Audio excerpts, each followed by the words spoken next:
بسم اللہ الرحمن الرحیم۔ السلام علیکم ورحمۃ اللہ وبرکاتہ۔ محترم ناظرین، ہماری آج کی ویڈیو ہے بادلوں کو ایک شخص کے باغ کو سیراب کرنے کا حکم۔ ایک شخص اپنی پیداوار کے 3 حصے کرتا تھا۔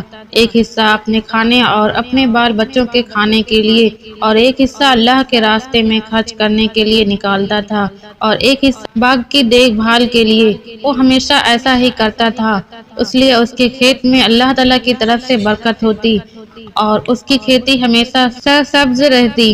اگر اس کے پاس پانی نہ رہتا تو دوسری جگہ پانی برس کر اور بہہ کر اس کے کھیت میں آ جاتا۔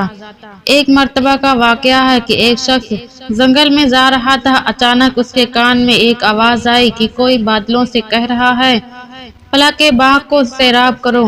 اس باغ والے کا نام بھی لیا گیا۔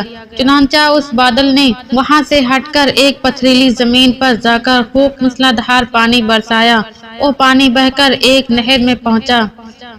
وہ نہر اس شخص کے باغ میں آتی تھی۔ ایک شخص اس پانی کے ساتھ چلا کہ دیکھیں کیا ماجرا ہے اور کس بزرگ کی کرامت ہے۔ وہ نہر کے کنارے کنارے چل کر اس باغ میں پہنچ گئے۔ یہ پانی اس باغ میں نالیوں کے ذریعے پہنچ گیا۔ اس باغ میں ایک بزرگ پانی کو ادھر ادھر کر رہے تھے۔ اس راہگیر مسافر نے ان سے دریافت کیا کہ حضرت آپ کا نام کیا ہے؟ اس بزرگ نے وہی نام بتایا جو اس نے بادلوں میں سنا تھا۔ اس بزرگ نے راہگیر سے فرمایا، آپ میرا نام دریافت کیوں کرتے ہیں؟ اس مسافر نے کہا، میں نے اس بادل میں سے جس کا یہ پانی ہے ایک آواز سنی کہ فلاں شخص کے باغ کو سیراب کرو۔